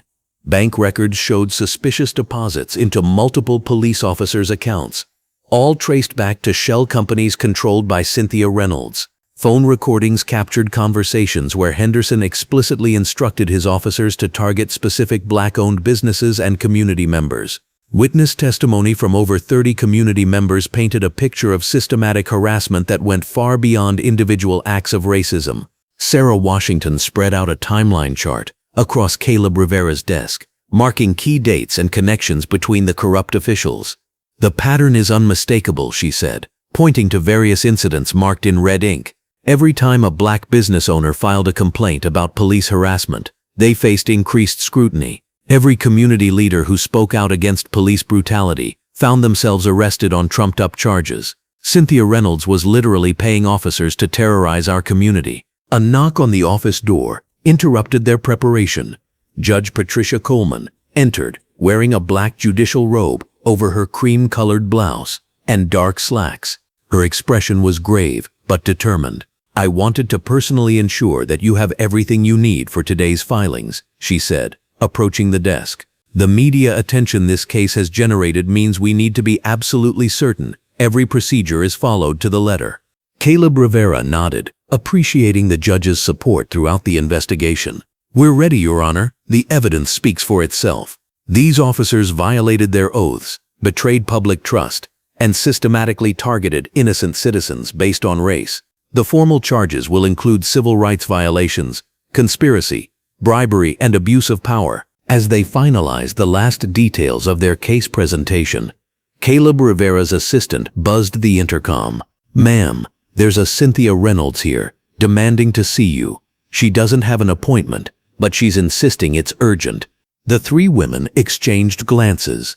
They had expected some form of last-minute desperation from the socialite who had orchestrated much of the corruption scheme. "Send her in," Caleb Rivera said calmly. "But make sure courthouse security is nearby." Cynthia Reynolds swept into the office, like a woman accustomed to getting her way through intimidation and wealth. She wore an expensive white designer suit with gold jewelry that probably cost more than most people's annual salary. Her platinum blonde hair was perfectly styled, and her makeup was flawless, despite the early hour. Everything about her appearance screamed privilege and entitlement. "District Attorney Rivera," Cynthia Reynolds said, her voice dripping with false pleasantries. "I think there's been a terrible misunderstanding about my relationship with certain members of the police department." Caleb Rivera remained seated behind her desk, projecting calm authority while Sarah Washington and Judge Coleman flanked her sides. "There's no misunderstanding, Miss Reynolds. We have documented evidence of your systematic bribery of police officers to target Black community members. Your little arrangement with Captain Henderson and his corrupt officers is coming to an end today." Cynthia Reynolds' facade cracked slightly, revealing the desperation beneath her polished exterior. "You have no idea who you're dealing with," she said, moving closer to the desk. "I have connections throughout this city's power structure. Judges, politicians, business leaders who depend on my family's money and influence. One phone call from me could end your career." Are you threatening a district attorney in the presence of a judge? Sarah Washington interjected, her voice sharp with disbelief. Because if so, you're adding intimidation of a public official to your growing list of charges. Judge Coleman stepped forward, her expression stern. Miss Reynolds, I suggest you choose your next words very carefully. You're already facing serious criminal charges, and threatening prosecutors in my presence will only make your situation worse. But Cynthia Reynolds was beyond rational thinking. The investigation had exposed her carefully constructed network of corruption, threatened her social standing, and put her personal freedom at risk. You people don't understand how this city really works, she snarled, her mask of civility completely falling away. My family built half the buildings in this downtown area. We've donated millions to police charities, political campaigns, and judicial races. You think some jumped-up district attorney who got her job through affirmative action is going to destroy everything we've built? The racist implications of her words hung in the air like a toxic cloud.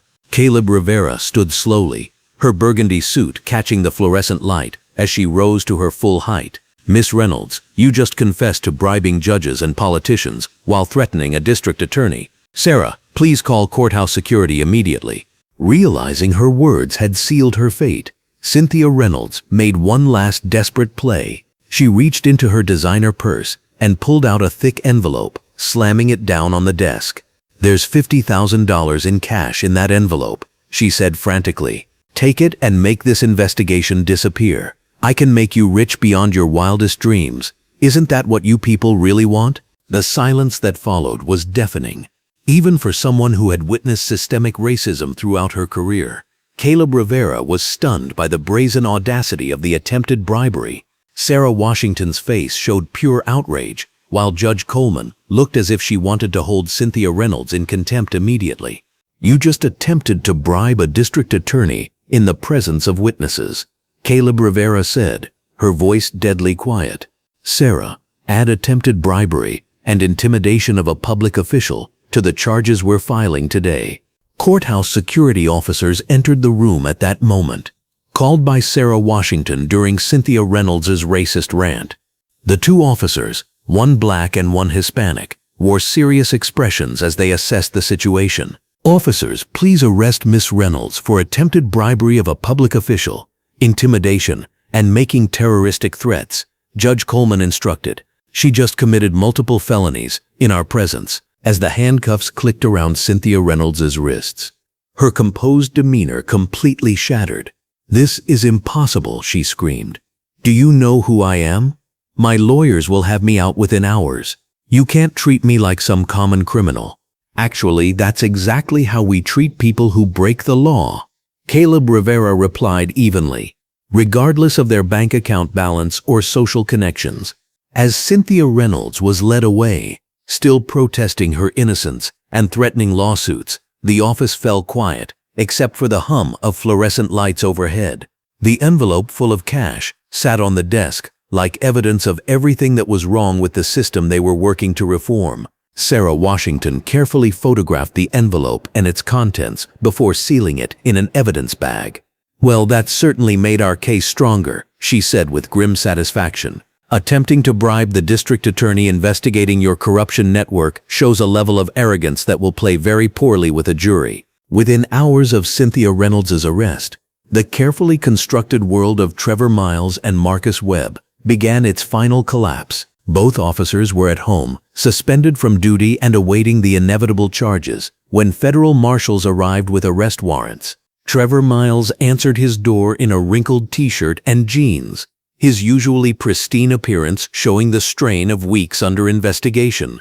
The short-sleeved police uniform he had worn with such pride was now hanging unused in his closet, a symbol of authority he would never wield again. Trevor Miles, you're under arrest for civil rights violations, conspiracy, bribery, and abuse of power under color of law, the lead marshal announced, producing handcuffs. You have the right to remain silent.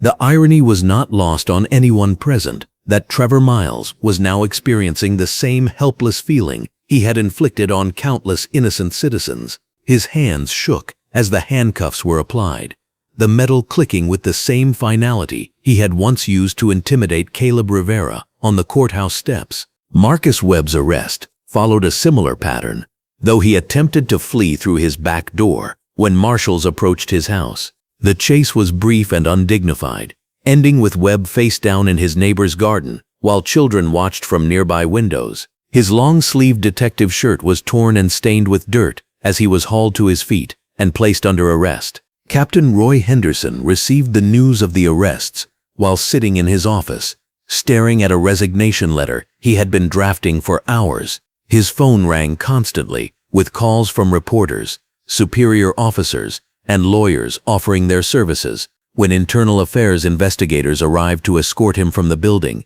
he handed over his badge and weapon without protest. 30 years of service, Henderson muttered as he was led past officers who refused to meet his eyes.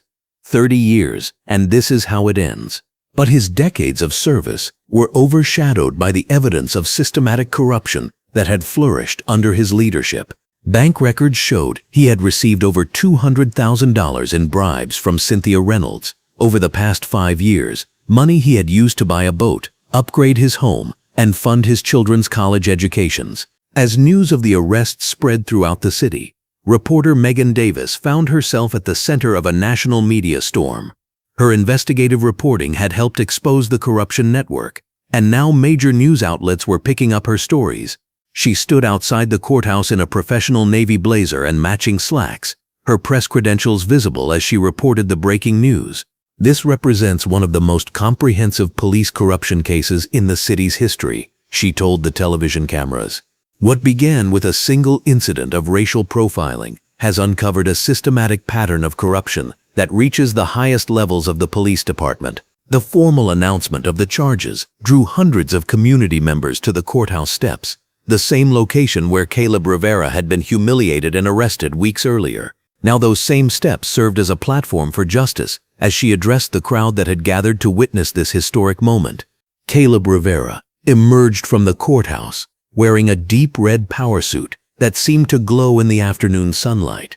The color was deliberate, a callback to the red dress she had worn during her arrest, now transformed into a symbol of triumph over injustice. Her presence commanded immediate attention from the assembled crowd and media representatives. Today marks a turning point in our fight against police corruption and systemic racism, she announced, her voice carrying clearly across the crowd. We have filed formal charges against 12 individuals, including police officers, their supervisors, and the civilians who bribed them to target innocent community members. Anthony Cruz stood near the front of the crowd, wearing his customary orange community organizer t-shirt over dark jeans. He had worked tirelessly to coordinate witness testimony and community support throughout the investigation. As Caleb Rivera spoke, he felt a sense of vindication for all the families who had suffered under the corrupt system.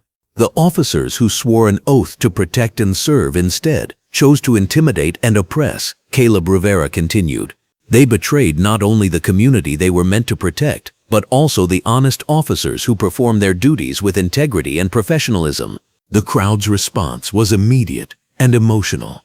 Some people wept with relief, others cheered with joy, and many simply stood in stunned appreciation that justice was finally being served. For too long, they had felt powerless against a system that seemed designed to protect corrupt officials while punishing anyone who dared to speak out. Sarah Washington watched from the courthouse steps, feeling proud of the work they had accomplished together. The investigation had been exhausting and dangerous, with threats and intimidation attempts targeting everyone involved. But seeing the community's response to the announcement made every sleepless night and moment of fear worthwhile. As the crowd began to disperse, many community members approached Caleb Rivera to shake her hand or simply say thank you. An elderly woman in a blue jacket and gray slacks waited patiently for her turn to speak. District Attorney Rivera, the woman said, her voice trembling with emotion. My grandson was arrested by Officer Miles 3 times last year for nothing more than walking through his own neighborhood. Each time the charges were dropped because there was no evidence of wrongdoing. Today feels like the first time in years that someone in authority actually cares about what happens to people like us. These personal interactions reminded Caleb Rivera why the case mattered beyond the legal technicalities and media attention. Real families had suffered real harm because of the corruption they had exposed. Children had grown up fearing police officers who were supposed to protect them. Business owners had watched their dreams crumble under systematic harassment. Community leaders had been silenced through intimidation and false arrests. Later that evening, as the courthouse emptied and the media crews packed up their equipment, Caleb Rivera returned to her office to begin preparing for the trials that would follow. The arrests and charges were just the beginning of a legal process that could take months to complete. Sarah Washington joined her, carrying files that would need to be organized for the prosecution phase. The defense attorneys are already making noise about political prosecutions and selective enforcement, she reported. They're going to argue that you're targeting these officers because of what happened during your arrest. Caleb Rivera smiled grimly as she opened the first case file. Let them make that argument. The evidence speaks for itself. Bank records, recorded conversations, witness testimony from dozens of victims, and photographic evidence of bribery. This isn't about personal revenge, it's about systemic accountability. The files spread across her desk told the stories of systematic oppression that went far beyond her own experience. A black businessman whose restaurant was repeatedly cited for imaginary health code violations after he refused to pay protection money. A community activist whose teenage son was arrested on fabricated drug charges after she organized a protest against police brutality. An elderly church pastor who was ticketed dozens of times for parking violations that didn't exist. Each case represented a family that had suffered, a dream that had been damaged, a community member who had been targeted for the crime of existing while black. The monetary damages would eventually reach into the millions of dollars, but the human cost was incalculable. As midnight approached, Caleb Rivera stood at her office window, looking down at the courthouse steps illuminated by streetlights. In a few weeks, she would walk down those steps after securing convictions against the corrupt officers and their accomplices. The same location that had witnessed her humiliation would become the site of her greatest professional triumph. But more importantly, the trials would send a message that no one was above the law, regardless of their badge, their bank account, or their social connections. The community members who had suffered in silence for years would finally see justice served, and future victims would know that someone in authority actually cared about protecting their rights. The investigation had transformed her from a victim of police corruption into a powerful advocate for systemic change. The red suit she had worn that day would become her signature color, a reminder that strength could emerge from adversity and justice could prevail over oppression. Tomorrow would bring new challenges.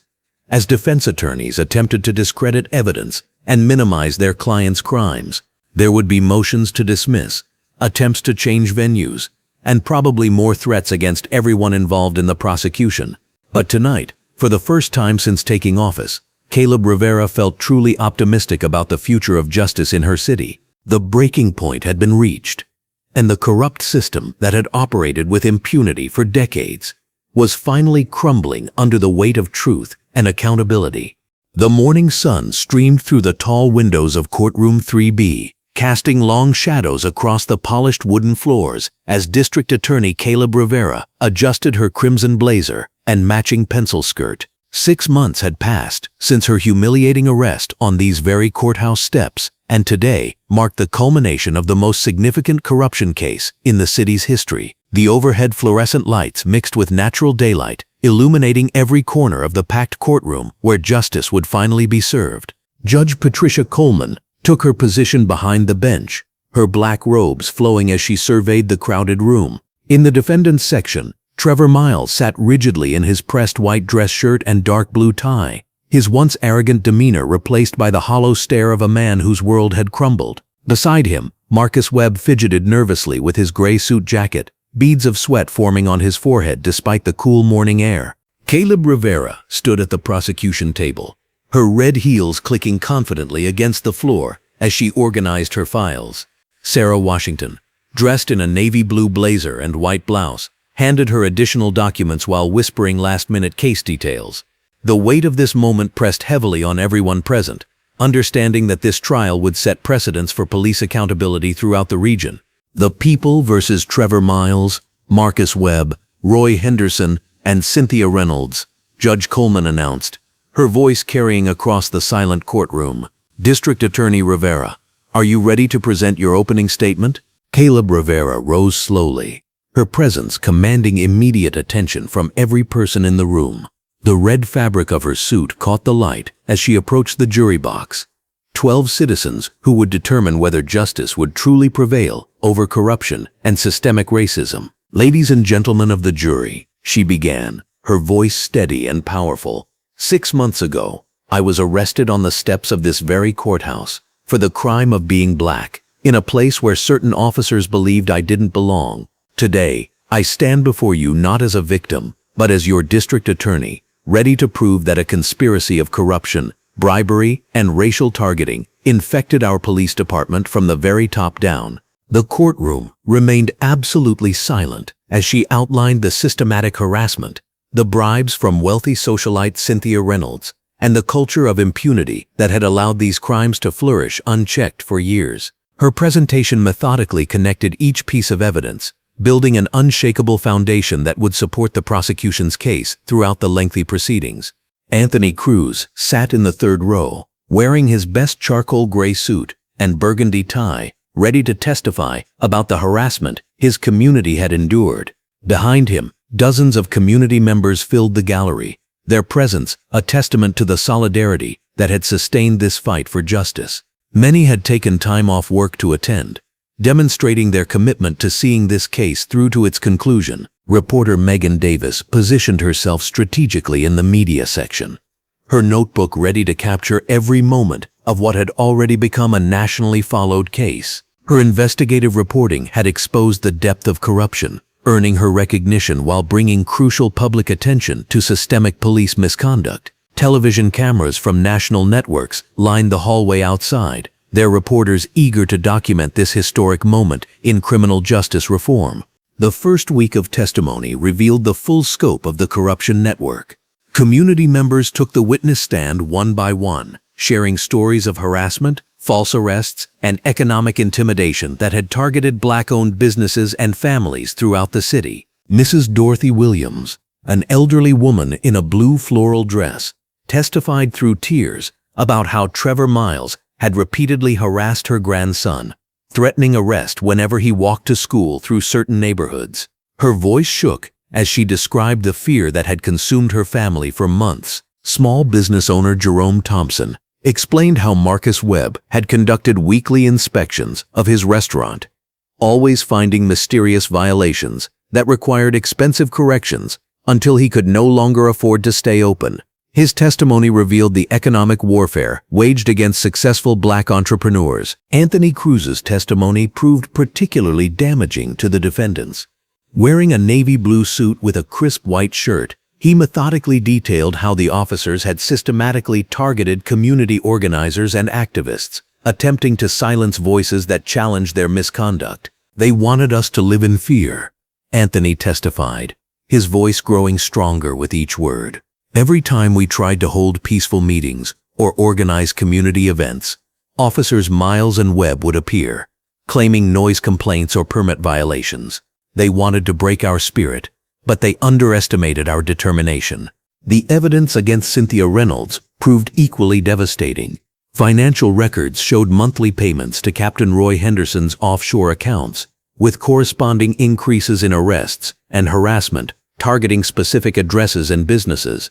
Her conspiracy to weaponize police power against Black community members demonstrated premeditated racial targeting at its most insidious level. During her testimony, Cynthia Reynolds appeared in an expensive cream-colored blazer and matching skirt, her pearl earrings catching the courtroom lights as she attempted to minimize her role in the conspiracy. Her arrogant demeanor only reinforced the prosecution's narrative about entitled wealthy individuals who believed they could purchase their own version of justice.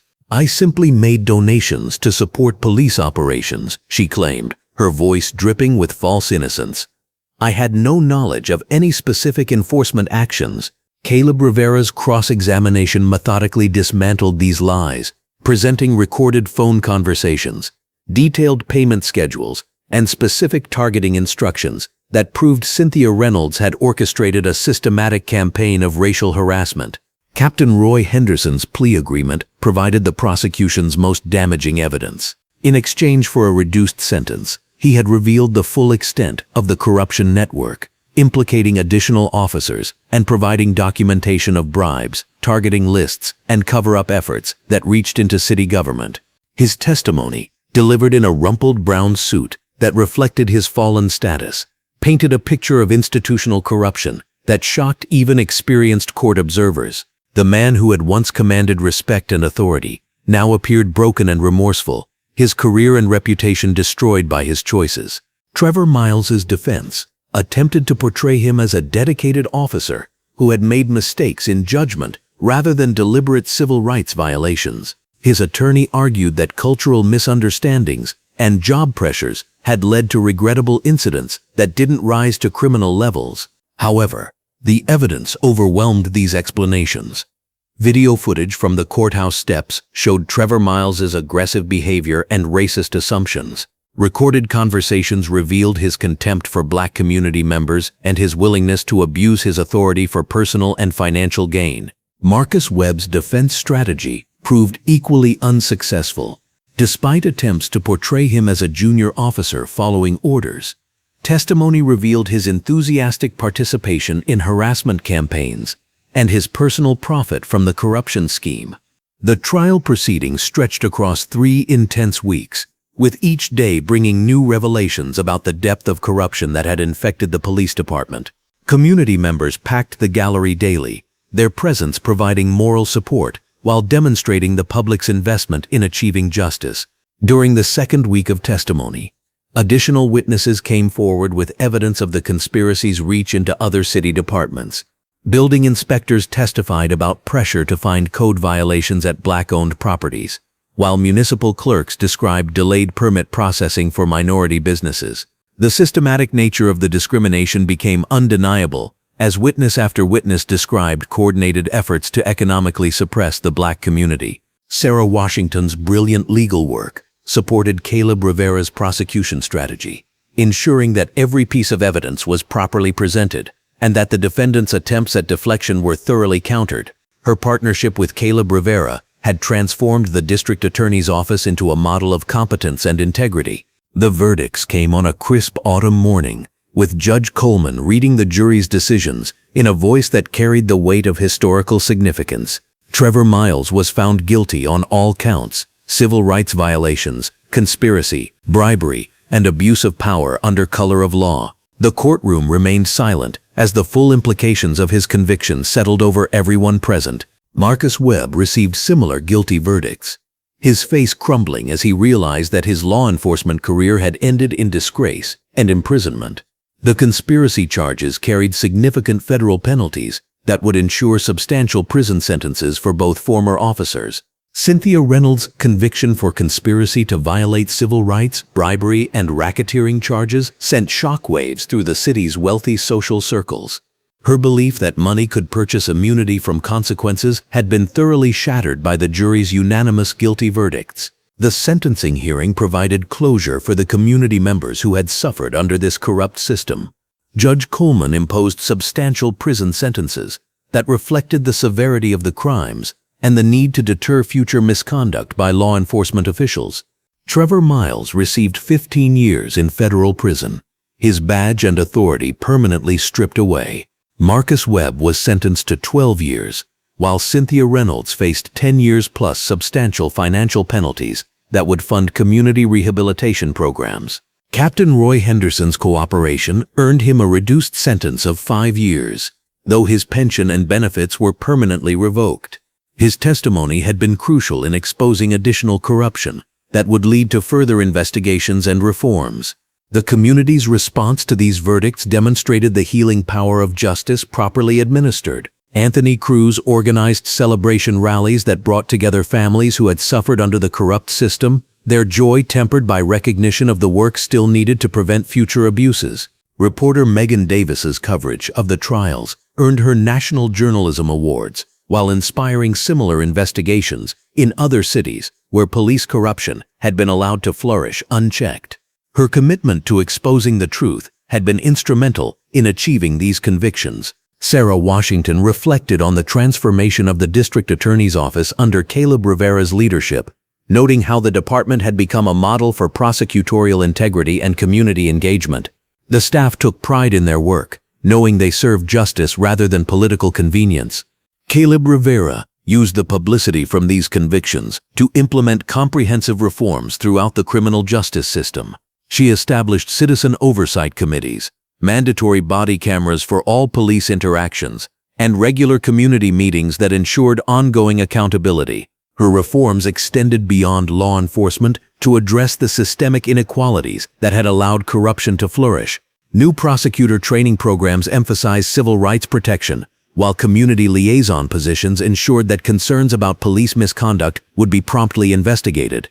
The final scene of this remarkable journey took place on the same courthouse steps where Caleb Rivera had been humiliated and arrested 6 months earlier. Now she climbed those steps wearing a stunning red power suit, with matching heels, her confident stride reflecting the authority and respect she had earned through her unwavering commitment to justice. Community members lined the steps, applauding as their district attorney passed, their faces reflecting pride in what had been accomplished together. Children who had witnessed the initial arrest now saw a powerful black woman who had transformed humiliation into triumph, oppression into opportunity. Anthony Cruz stood near the courthouse entrance, his smile broad as he watched Caleb Rivera take her rightful place as a leader who had proven that justice could prevail over corruption when communities stood together in solidarity. Sarah Washington waited at the courthouse doors, ready to brief her boss on the day's cases, their partnership having revolutionized how the district attorney's office served all citizens equally and fairly.